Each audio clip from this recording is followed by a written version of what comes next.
Well, let's talk about the environment and the psyche because they're both very interesting things that are not well enough addressed in how we think of medicine usually.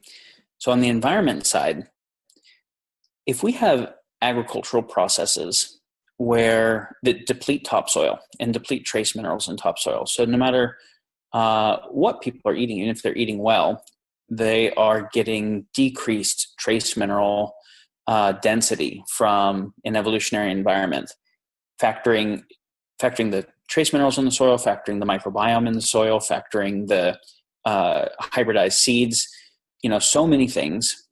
Do you And, and real quick, just on this topic, yeah, are do GMOs contribute to loss of the nutrients, and what do you think about that? Just as a quick aside.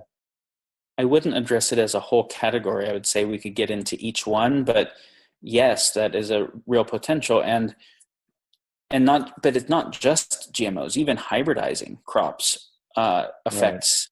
As we're breeding for more sugar or more, fruiting, we're also breeding for less of some things that might have been very relevant parts of, our evolutionary relationship with those plants.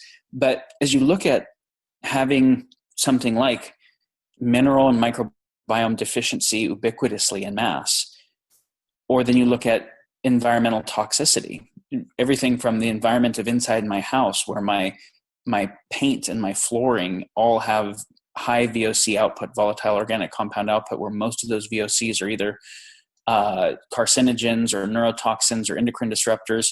And then, you go outside, and whether we're talking about from coal plants or from cars or from so many sources, the, ubiquitous kinds of environmental toxicity where we can run mother's breast milk, run toxicology on it in the United States and find hundreds of distinct petrochemicals in mother's breast milk. And you think about what's happening to the babies that are evolving in that.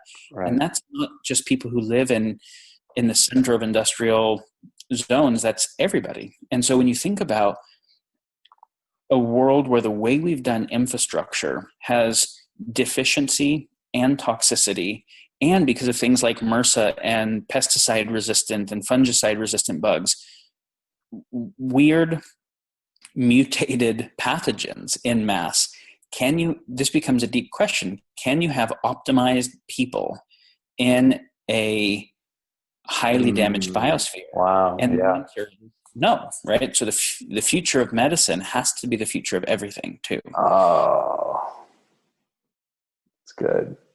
And so, we haven't even spoke to the psychology side yet, which is individual, but it's also systemic. If you have a macro economy where people are fundamentally stressed out about money and surviving, and you're asking what's the effect of psychology and stress on health, it's significant, right? For Yeah. so many different kinds of degenerative disease. So as part of the future of healthcare, a better macroeconomic system has to be. Yeah. If you have a macroeconomic system, political systems that cause war is not good for health. And neither is industrial process that causes environmental externality, because there is no externality on a tiny biosphere floating through outer space where everything is interconnected with everything else. And so ultimately the future of medicine, what we're talking about is the future of human wellness, is that we are fundamentally interconnected with everything else happening on the biosphere, and any place where we're externalizing harm, it's not really external. We just aren't calculating the cause and effect of it. So we can talk about the future of medicine from the point of view of working just on individuals, even if they're within an environment that is actually a cause of pathology itself. But we have to then go beyond that and say, how do we have the environment, individual homes, and then also macro environments be a cause for regeneration rather than for ill health? And it really does involve nothing less than fundamental redesign of civilization from scratch, from a infrastructure level and a political, socioeconomic level.